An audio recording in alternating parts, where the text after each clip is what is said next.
Welcome to LiveDaf, your online Daf Yomi Shir.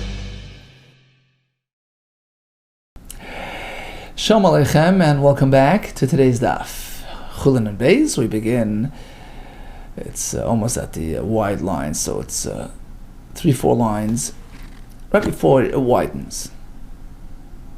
Nishtabu Reb Mission speaks about an animal who got his bones broken, so they'd slice on the ribs, and if most of them broke, that's another variety of treifa. Now, as we're going to see, we're not speaking about any bone, we're speaking about the ribs, and the main primary ribs, the ones that contain marrow. So of those, we only have a limited amount. We have 11 on either side of the animal. And if a roiv, the majority, breaks, it's a treifa tanurabon. Eluhen roiv tzlois. When we speak about roiv breaking, how is that? Which bones are we talking about? Sheish mikan, v'sheish mikan. So of those, we only have 11 and 11, a total of 22. Majority of 22 being 12. So suppose 6 on either side break. Doesn't have to be distributed that way. Achas is mikan, achas mikan. 11 on one side, that covers one side completely, and the 12th one on the other side. That makes it a treif. Provided that the ribs cracked on the part that's closest to the within the half that's closest to the shedder, to the spinal cord, but not on the lower part. We're speaking specifically about the large ones that have marrow. Okay, so of those we only have 11 on either side. They cracked on the upper parts, and we have a total of 12 cracked. You have a treifa. Omar Ula, he says like this. There was a chacham by the name of Ben Zakkai. Rashi says, the first time you heard of him, Le'yadana Manoi. Okay, so this chacham tells us, Ben Zakkai Omar, it really depends what happened. All this is regarding breakage, but nekru, the ribs got dislocated, pulled out of the sockets, that's worse off. In this case, even if it's just 6, b'roiv tzad echad. So, just majority, the most of one side. So one side we said is 11, even 6 makes it a treif. So he's just using this term, b'roiv tzad echad, so we know that it's 6, but it could happen on one side or distributed between both sides. The point of the matter is that you don't need 12 damage. Even 6 is an issue because it's dislocated, it's pulled out of the socket, it's a most severe injury. Nishtabru, when it's just broken. And then we're back to number 12. B'roiv shnei tzaddim. Most of both, which means a total of 12, as we said before. So according to Ben Zakkai, ne'ekru is worse off. Rabbi Yechon Amar, no, it doesn't really matter. If it's nekru or just broken, either way you need 12. Bein nekru, bein nishtabru, b'roiv shnei tzaddim, we need a 12. Amarav, another halacha, nekru tzela v'chulya ima. In this case, not only did the rib get dislocated, but even the vertebrae, the chulya, the socket which holds the bone, got pulled out of place. So even if it's just one, it's treif. Amr le Rav Kan or Rav Asi, they asked le Rav, what about nekra tzela mikan and v'tzela mikan? So we have one rib on either side, and they're opposite each other, so it's one set, one couple, one on either side. V'chulya kayemes, but the vertebrae is still intact. Ma, what's there? What's the halacha there? So it's just one rib on either side, and the chulya is intact. Ma, what happens now? Omar Luzi says, this animal's dead. Gistra kamrisa, you're talking about a dead animal? Gistra is like an animal split into 2. See, in that area, he has absolutely no support. He's like split into 2, he's a dead animal. Of course, it's an avela, let alone a treif. It's metame, it's a, right? Ask the Gemara, why is Rab responding with such wonderment? It's an avela. But Rav Nami Gisra Kama, Rab himself also spoke about a similar situation.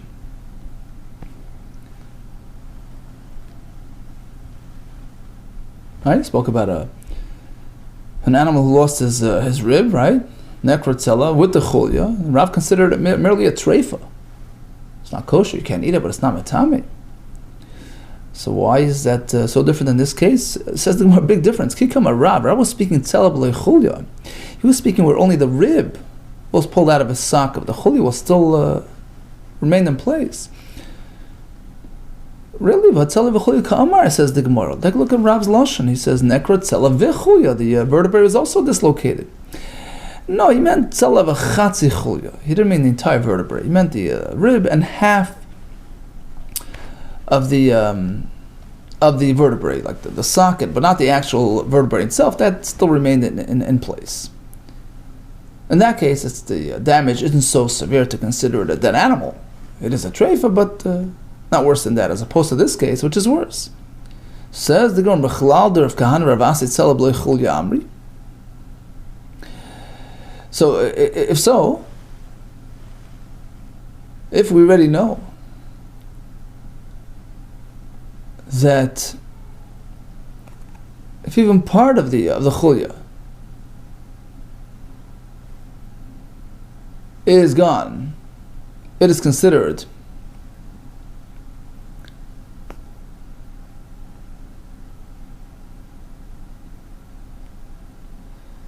a treifa.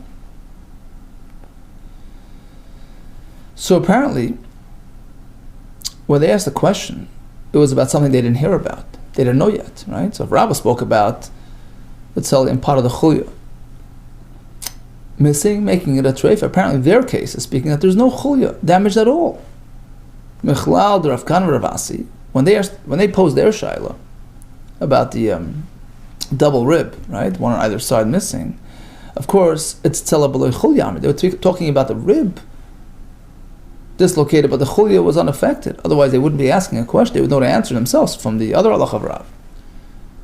So imagine, we're talking about just the rib itself being dislocated, one on either side, opposite each other, but the chulya itself fully intact. And how does Rav respond? He tells him, Gistra Kamrisa, you're talking about a dead animal? Whoa, why did he respond like that? A minute ago we learned the name of Ben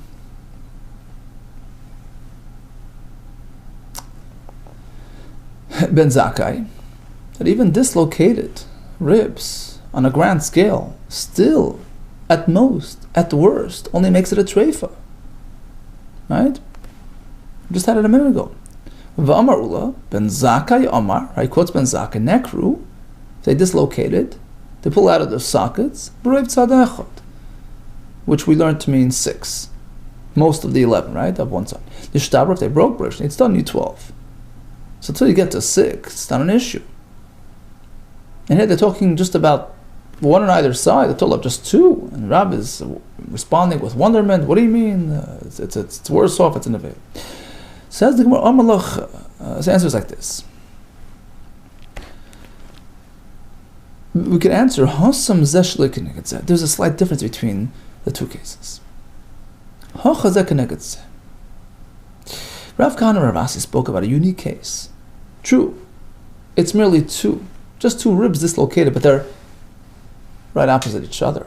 The same exact spot in the animal, which leaves the animal with absolutely no support there. That's worse off. And therefore Rav considered it an avela. Whereas the other halacha of Ben Zakkai, speaking about ribs dislocated at random places, distributed throughout the back, that's better off in a way. Really, says the Gemara, from Rabbi Yechna, but Rabbi Yechna was the one who says, he disagreed, he said, even if it's dislocated ribs, you still need the grand total of 12. Now, in order to get 12 dislocated ribs, inevitably you're going to have at least one match, because you only have 11 on either side. So 11 covers a full one side, and the 12 is going to be on the other side, opposite, right? An empty spot, which leaves you one completely empty spot on both sides. And it seems to be only an issue if you have 12, not just one and one, according to Rab. You need both majority of both, which means to say 12. If you can get to 12, inevitably you're going to have an empty pocket. It's impossible. You're not going to have at least one set. Says the Gemara, there's still another. There's further differentiation in terms of the extent of the injury. In the case of Rabbi Yechon was speaking that the chulya, the vertebrae, wasn't affected at all. Just the rib was pulled out, but the entire vertebrae, the entire chulya is still there. Buchna is the pestle, asisa is the mortar, the rib which is inserted in the vertebrae, one on either side, right? So there, just the buchna, just the pestle, just the rib has been yanked out. But the socket is still fully intact. So there, it's only a treifa once you have, 12. Despite the fact that there's one set, zeh keneged zeh, it doesn't matter. Here, Rav Kana Rasi was speaking that not only was the buchna yanked out, not only was the rib dislocated, the asisa as well, part of the chulya, the socket as well, part of it was damaged as well. And this says, Rav, look, if it's to the extent that it's one opposite the other, lost its support, lost its chiyus, and the animal is not only a treif, it's an avela. Ask the Gemara, Rav. Okay, so if we're speaking about this type of scenario, where part of the chulya went missing with the rib, so let's go back. Wasn't that Rav's, what we explained Rav before? Rav says, Nekrat Tzali v'chulya ima, which we explained to mean exactly this type of scenario. The rib with part of the chulya, with just the socket part. Rav says even one renders it a treif. And here we're talking about, they're asking about two. Why discuss two once we know one is already a treifa? Says the Rav. You're right, they simply hadn't heard Rav's statement. They didn't know that Rav said it. And that's why they asked their question. Okay, if that's the case, then why did they start with two? They should have asked them first a more basic question. First you go with one, and then you go to two, right? So they should have asked. They should have posed their question regarding one rib, as per Rav's halach, which they hadn't heard yet. Why didn't they ask him a more basic question before advancing to the double rib? The answer is like this. Their strategy was to pose one question which will gain them clarity on both cases. To save on effort, save on words, just one question that will solve both riddles. Like this. Sabri, they figured, Liboy minechada, the partial entirety. We'll ask him one question and get both answers in that question. Like this. So that's why they asked about the double rib, because they figured if we'll only ask him about the single rib, we'll never know the answer about the double. Why? Hanicha. Truly, if you would say even a single is a treifa, then we know, of course, if it's a double. But, so yeah, in that case, we would know the answer. But let's say Amar Lang Sheir, he would say it's okay if it's just a single. We still wouldn't know what happens by a double. Akarti Tatik, and we still have the same question by double. So that's why they chose to start with a double. Says the Gemara, hold it. So what did they gain? So now, Hashtanami Dukovamine Tarti. They posed them the double.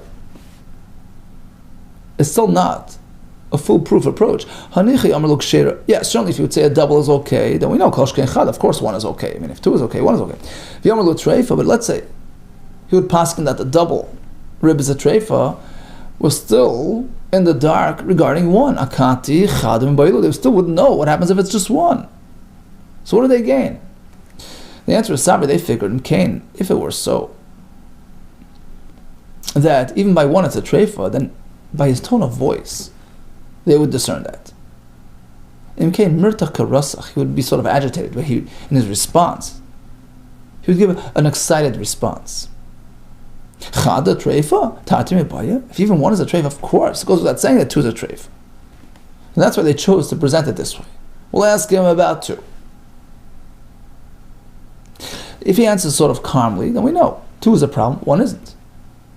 But if he says, "Wow, of course it's a problem," Meaning, even one would be a problem. Why even asking? Why are you bothering about two? So then we know the answer to both questions. So as the Gemara, but in actuality, we see it didn't happen. Doesn't seem like that strategy worked. Look, they posed them the double rib question. He didn't respond excitedly. He did. Even the Ka'amar lo Gistra. Remember, he said Gistra Kamrisa. He talking about a dead animal, meaning even if it's just one rib dislocated with part of the chulya, that makes it a treifa. Certainly, if it's two, that's an avela. This is the riskha that we're talking about. This is the excitability that they were expecting. So now we have an answer to both questions. One is a treifa, two is an avela.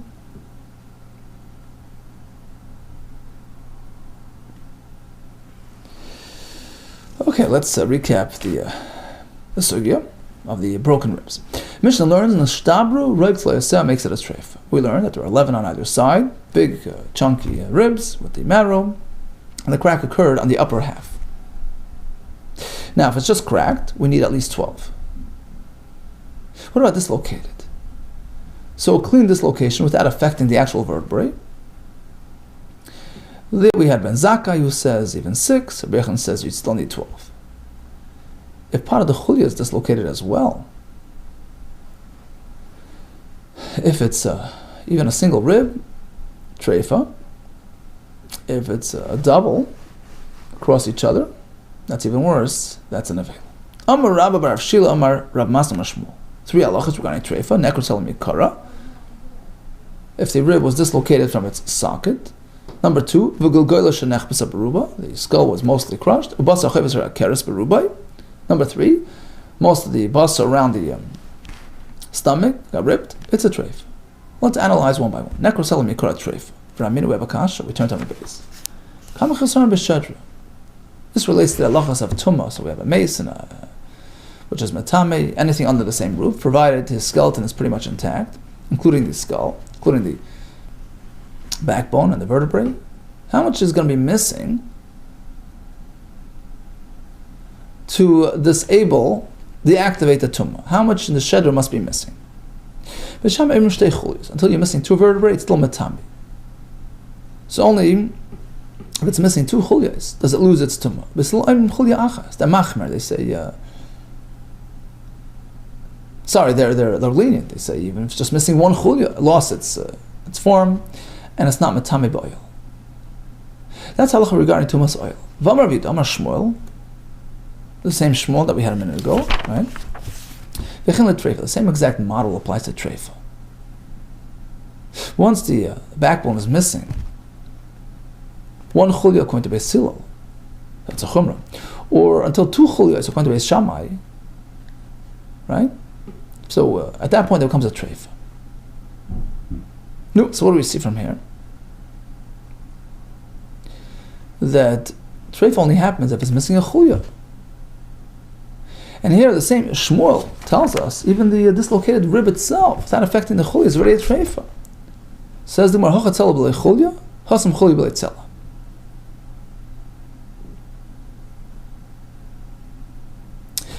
Yeah, we're talking about 2 different things, 2 different scenarios. The earlier Shmuel was where the tzela got dislocated without the chulya.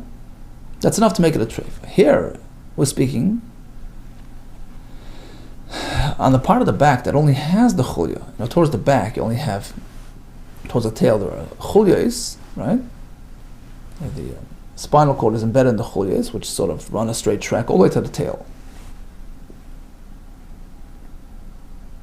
In the midsection of the animal, you have the ribs, but towards the back, there are no ribs, no bones coming out of the vertebrae. It's just vertebrae, a line of vertebrae. Hasam chulya b'lei tzela. If it's a chulya, it doesn't have a tzela, then in order to make it a treifa, you have to be missing the chulya, right? How many chulyas? So, according to Beis Hillel 1, according to Shammai 2. So, as I can understand, you could have a rib dislocated without affecting the chulya, yeah. Ella chulya b'lei tzela mishkachas. How could you have a chulya missing without a tzela missing? Aren't they connected? B'shili kafli. Yeah, towards the back of the animal.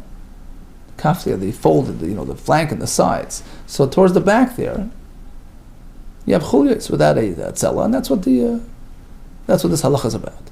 Maskav Rav Oisha. According to Rav Shmuel's model, that you apply the same formula that's applied by the halacha of metame of meis. Shammai say it's tummy until it's missing 2 chulyos. Basically, will say even just 1 chulya missing disables the tumah. The same thing applies to treifa. So really, the tables turn. Now, beisilul machmer, right? Could they say until? As long as it's missing just 1 chulya, he's endangered. He lost his skeletal integrity. He lost his backbone. If that's the case, if so, it should be cited, it should be listed amongst the unusual instances where Beis Shammai are the ones that are lenient, Mesila Machmer, very unusual. This is discussed in Mesechas Edyos. Typically, Beis Shammai, Sfarim explain, Beis Shammai were rooted more in Midas Hadin, the strictness of the law. They tended to be Machmer. That was their approach to Torah. That was their chelik of Torah. Beis Hillel were more inclined to Midas HaChesed. And that's why generally they're more lenient, more mekel. There are some exceptions, very few. And this should be amongst them because, yeah, you're right regarding Tumah. Regarding that question, Beis Shammai are Machmer. Until it's missing 2 chulyos, it's still metame. But regarding treifa, it turns around. Beis Shammai are the ones who say until it's missing 2 chulyos, it's still healthy. But still say no, even 1 chulya makes it a treif. Says the Gemara Amrlei Rav. He says like this: Ki itchel linyan tumah itchel. This question was posed regarding the tumah question. So within the context of the tumah question, the Havli b'sham lechumra Shammai amachmer. But you're right. Technically, it will manifest in the reverse if we're discussing treifa. But that wasn't really the context of the discussion of Beis HaMedrash, and that's why it's cited in this fashion. Next item, mostly crushed skull, renders it a treifa. But Rabbi Yirmi, I have a question. Reiv goiva, most of the height, so the front of the face of the animal veering upwards, right? That's the goiva, the height. Most of that, or reiv hakefa, or most of the circumference, which is a big area, you need more. Take it, we leave it unresolved. Most of the bas around the keres. But Ravashi, what does this mean? Berev karua, mostly torn, it makes it a treifa. Berev notel, it means to say mostly taken away, gone. Well, so why can't we resolve it from our Mishnah, where it says keres hapnim mishenikva, the inner stomach got a hole, makes it a treifa. Most of the outer one was ripped.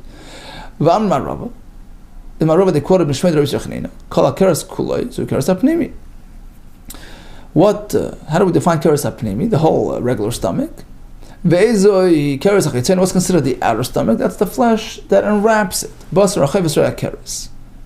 And Mishnah says, merely being torn makes it a treifa. There's your answer. Says the Gemara, midu taimel l'shmuel, but our question over here revolves around Shmuel, because Shmuel's the one who gave us this rule that the basar achav yisrael keres got damaged beruba, it's a treifa. So we're relating to Shmuel. Now Shmuel himself had a different pshat in the Mishnah. According to this pshat, you're right. The Mishnah is talking about this very same place, basar around the keres, mostly torn, right? But according to Shmuel, keres hachatzon is a different area altogether, so that's not even discussed. The basar around the keres is not discussed in the Mishnah. El Shmuel, we have Hachi Amar Rabbi Yaakov Rachmei Shmuel Makim Shem by Melas. He learned that the keres hapnimis in the Mishnah is the part of the stomach that has no fibers, and the rest is called keres hachatzon, not the basar around the keres. So it's a totally different limb than what we're talking about here. We're talking about the bus around the keres, which is ruboy, and on that we still have a question. What does he mean? Mostly torn or mostly gone? Next item, drusas hasa'ev. An animal attacked by a wolf who injected his venom. Rashi says the eres, perhaps it's rabies, that poisons the animal and makes it a treifa. Amar Vid Amar Rav, behema, when is able amala. And talking about an animal, a behemoth that was attacked, it's only going to be that treifa If he was attacked by an animal,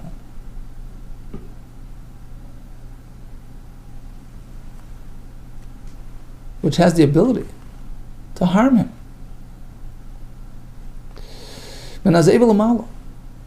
Anything from a wolf going upwards. But an animal, an attacker of a lesser significance than smaller than a wolf, so from a wolf down, is going to be ineffective in terms of harming his behemoth victim. But if it's regarding a bird that was attacked, anything from a nates, from some say it's a hawk, from that size upwards, the mutama, as opposed to what? What are we ruling out here? Are we ruling out a cat? So you have a sheep attacked by a cat, that's not going to make it a treifa, that's what he means to say. Tanina, of course, we learned that in the Mishnah, there's a zaiv. Only baby that was attacked by zaiv is considered treif. Apparently, a cat doesn't have that ability. Perhaps you can't really see that in the Mishnah, because hakamashmon, the point of the Mishnah is not to teach us to rule out the cat. Rather, the zaiv bagas and amidoris. The point of the Mishnah was to highlight that even a zaiv, a wolf, has the ability to do the same, even by a gasa, by a large size behemoth. That's the point of the Mishnah. But that's incorrect, says the Gemara. Vatanan, we have a Mishnah. The Rabbi rules that out. He says a za'ev can't harm a big animal. Rabbi Omer, there's a za'ev. But only a light animal attacked by a za'ev is a problem. There's a sariba gasa, by a large animal has to be attacked by a lion. Okay? So, apparently our Mishnah is not coming to render a large-sized animal attacked by a za'ev as a treifa. Rather, the Mishnah cited Za'ev to tell you anything below that, anything with less power, anything that's lighter than a Za'ev, is ineffective. So what's the point of Rav teaching us the same halacha that's already discussed in the Mishnah? Perhaps Rabbi Yehuda's distinction between the Za'ev and the Daka and the Ari and the Gasa, that's his own personal opinion, in disagreement with Tanakama. And perhaps again, Tanakama he's not coming to rule out a cat, rather he's just trying to emphasize that a za'ev is considered effective even by a large animal. Really? V'amar Binyamin, Bar Yavas, Amar Rabbi Lo, like Bar Rabbi Do, El Lafarish Divrei Chachamim. No, Rabbi is not disagreeing, he's just trying to explain the Tanakama, he's trying to explain the Chachamim. So again, back to square one. All agree that a za'ev is only effective by a daka. So why does the Mishnah refer specifically to the za'ev to tell you that's the starting point? Anything below that, like a cat, will not be effective. Gavra Karamas, you're asking from one person to the other? Yeah, Rabbi Yehuda ben Yefes's take on it was that Rabbi just explained Tanakama, but perhaps Rav disagreed. Rav learned the Mishnah differently. According to Tanakama, za'ev can be considered a treifa even by if he attacked a large animal. And that's the point of the Mishnah. And perhaps the Mishnah is not trying to rule out a cat, and that's why Rab needed to tell us that in fact a cat is not effective. Yeah, truthfully the Mishnah is coming to rule out a cat. But still Rab had to teach us that point. Why? Perhaps from the Mishnah itself I can misunderstand, I could think, perhaps the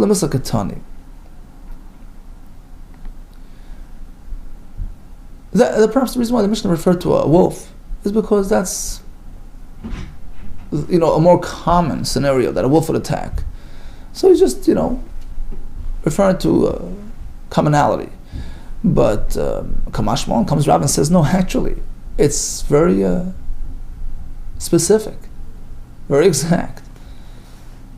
Only a wolf and upwards can be considered a matrif, one that makes a treifa by a behemoth. But anything below that, such as a cat, is not considered effective to the point that he will render the attacked animal, the victim, as a treifa. Okay, continues the Gemara on this topic. Amar Rav Amram, Amar Rav Chizda, regarding the cat question. Drusas chasol, an animal which was attacked by a cat. Unamia, Rashi learns to mean martirina. says it's a type of chaya. So, if these animals, these attackers, attacked a goat, bigdoyim, utloim, goats, or a sheep, then in fact the victim is considered a drusa, and the attacker is assumed to have injected this lethal venom. And by the way, when we speak about injecting venom, there's a whole discussion about how this applies nowadays.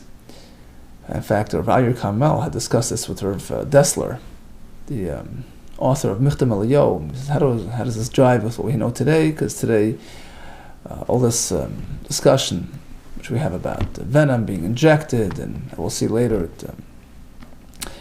it depends on how enraged the attacker is. There must be awareness to it. We'll see in tomorrow's Daf B'Ez Hashem. So it's not just like some sort of. It seems like it's not just some sort of transfer of germs. It's like some sort of injected venom. And as we know today, this is not really. Doesn't seem to be the case, except for exceptional, like a snake or whatever. But otherwise, a cat and a weasel, and they don't seem to have this ability to inject venom. And he discussed it with his Rebbe at great length. And there was some discussion about perhaps it referring to a more spiritual. There's some talk about that. But in any case, even if things have changed today, which perhaps they did, so perhaps the teva, these creatures have changed, have been altered. They don't have this venom injecting capability, but nevertheless the halacha stays the same. There are many reasons for treifa. It's not just the physical manifestation of the illness, of the wound, of the defect. There's deeper than that as well. So whatever was established and determined to be a treifa in the time of Chazal, even if it would appear to us that scientifically things have changed and are not the same as then, nevertheless the halacha remains the same. Okay, so back to our story. We have a drusas chatulin b'gdoim etloim. So by a gdi, by a tle, which are lighter animals. So within the light animal family, these are the lighter ones. It's not a mature, goat, a mature ram. We're talking about. She calls them dakim shabadaka, right? The more sensitive, more delicate of the daka category of animals.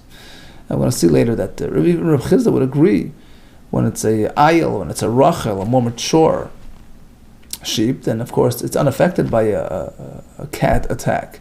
But gdoim etloim, which are daka shabadaka, the lighter of the light, they are considered drusa. They become a treifa when attacked by even a chasul or namiya. Regarding a bird that was attacked, drusas chuda ba'ifais, so by an oif, even a drusas chuda, just a weasel, attacked by a weasel, that also has a drusa effect. And drusa means it turns into a treifa and it's astra. Basically, here comes a kasha. You're saying that a cat has the ability to make a drusa, to inflict lethal, venom and have a lethal effect on its victim. Meisve, drusas chatzul, okay, attacked by a cat. Nates, which is some say a hawk. Unamiya, this other namiya creature. So in all these cases, they do not render their victim a treifa. Achativ nakev l'chalal. The issue is only simply because of the actual wound. The puncture. Puncture makes a treifa. So if the puncture reaches the halal, the cavity, inside in the intestines, then it's like any other hole. But it's not related to the clawing. It's not relating to the animal attack, to the venom or the germs or the rabies, whatever it is, right? Avadrusa, but the drusa status, Leslo, they don't have. Unlike Rav Chizda, who says even a cat can make a drusa, but Tispra says, well, what do you mean? How could you suggest as such? Nates leidaris? You mean to say that a nates does not make a drusa? But no, we have a Mishnah, drusas are nates. Clearly, a hawk can make a drusa. Like kasha. Oh, that could be answered very simply. Depends what he attacked. A bird, or an animal. Kamba Eifes. The Mishnah back on then, Daf Mem Beis, that considers a nates as one who can make a treifa. That's when he attacks a bird. So his venom can affect the bird to the extent that it's a Kamba G'day he was talking about goats and sheep. And therefore, the nates is ineffective. But in any case, the kasha comes back on Rav Chisda, who says that even a cat can make a drusa, and here it says not. How does Rav Chisda reconcile this brisa? Says the Gemara, you're right, there's a machlekes. The brisa holds a cat can't, but Rav Chisda follows a different opinion, who says that sometimes a cat could. Hudamakai Tana. He goes with the following Tana, the Sani Baribi, the great Gadol. Some say that was his name, some say it was just a reference to the grade of the generation. In any case, his opinion is that in terms of a chasul, a cat, making a drusa, it really depends on his level of agitation, which will prompt him to inject a greater measure of venom into his victim. When do we say that a cat does not make a drusa? Does not infect his prey. That's only b'makom she'ein matzilin, when there's no rescuers, there's no opposition. He's not being opposed by anybody. The cat, the attacker. So he doesn't come in strong. He comes in, in a more benign way. But if he's confronted by a defender that agitates him, and yesh drusa, in which case his clawing has a drusa effect. Okay, so according to this approach, regarding a chasul, some say there's no drusa, some say, well, it depends on his level of, ferociousness. Says the Gemara, Makom Shei Matzilin ain't drusa. So even according to this opinion, you agree that there's no matzilin. He comes in calmly. He does not make a drusa effect. We have a story. There was a chicken. Rav Kahana's household. So chasul, a cat, took chase. The chicken escaped into a room. The dasha door slammed in the cat's face. And the cat on the outside was banging the door with his claws.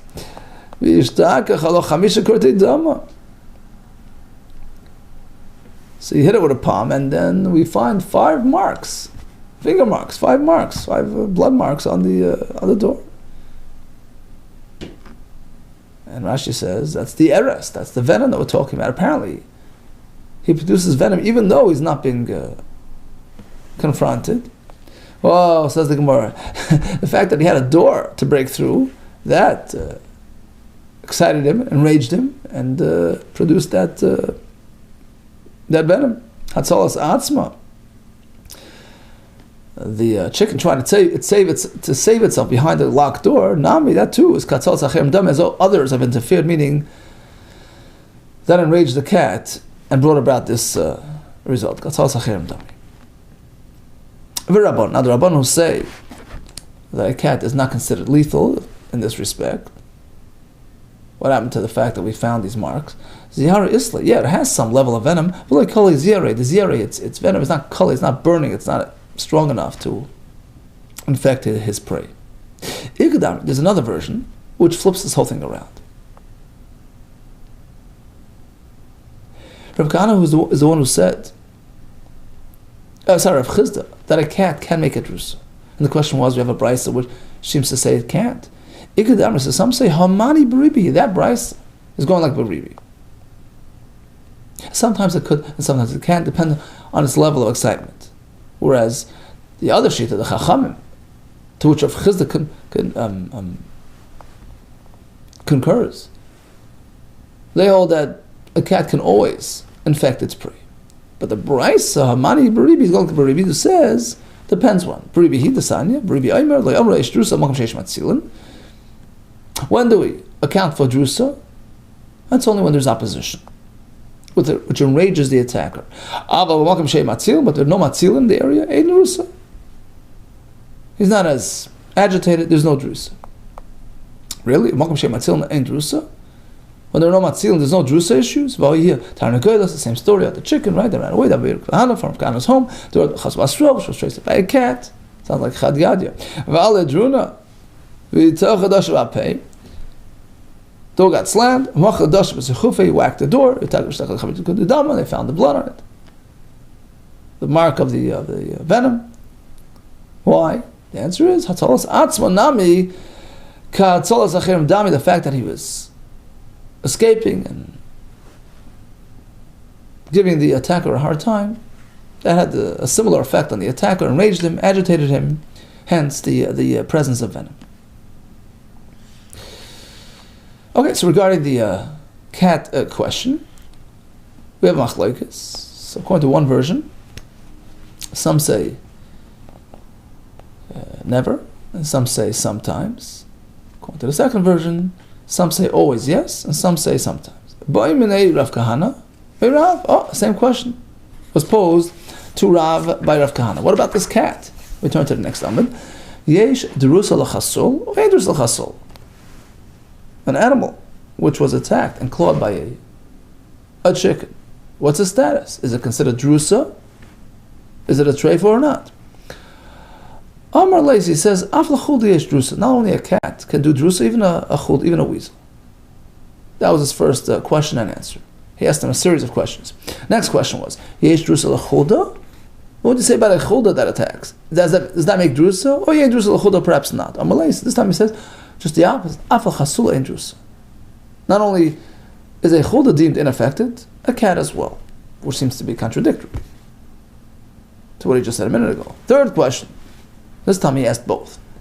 What would you say l'chasul or l'chulda? Both. Yesh lehen drusa or yen lehen drusa? Do they make drusa or not? Amalei says it depends. Depends. L'chasul yesh drusa, l'chulda yen drusa. Cat yes, a weasel no. How do we reconcile this whole conversation? L'kash, answer is like this. Depends on his prey. It depends who he's attacking. Hada amalei af l'chulda yesh drusa. So the initial answer, which was that not only a cat, but even a chulda can make drusa ba'ayfais. That's when he attacked a bird. Due to its fragility, it's affected even by the chasul and the chulda. But then when he said, af l'chasul ein derusa, that both no, b'imiravri, talking about larger size animals. A big sheep, right? That will be unaffected by this little cat. When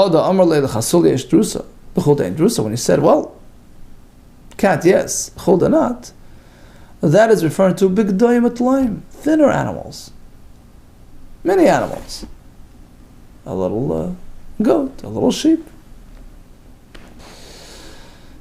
and due to their smallness, they will be lethally impacted by the relatively smaller measure of venom exuded by these mini attackers. Okay, let's leave it at that. Let's recap today's daf. So we had a discussion regarding the broken ribs, total of 12, the upper part of the rib with the marrow, dislocated ribs. So if it's with part of the chulya,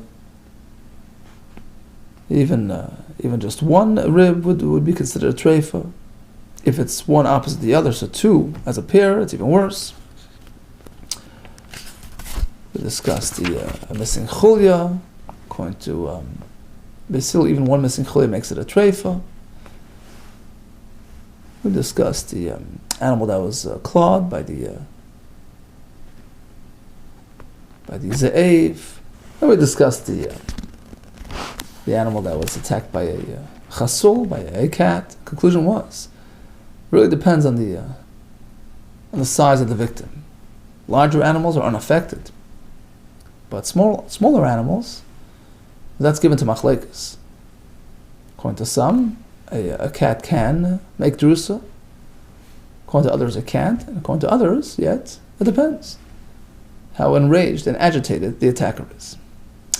All the best to you and atzlach.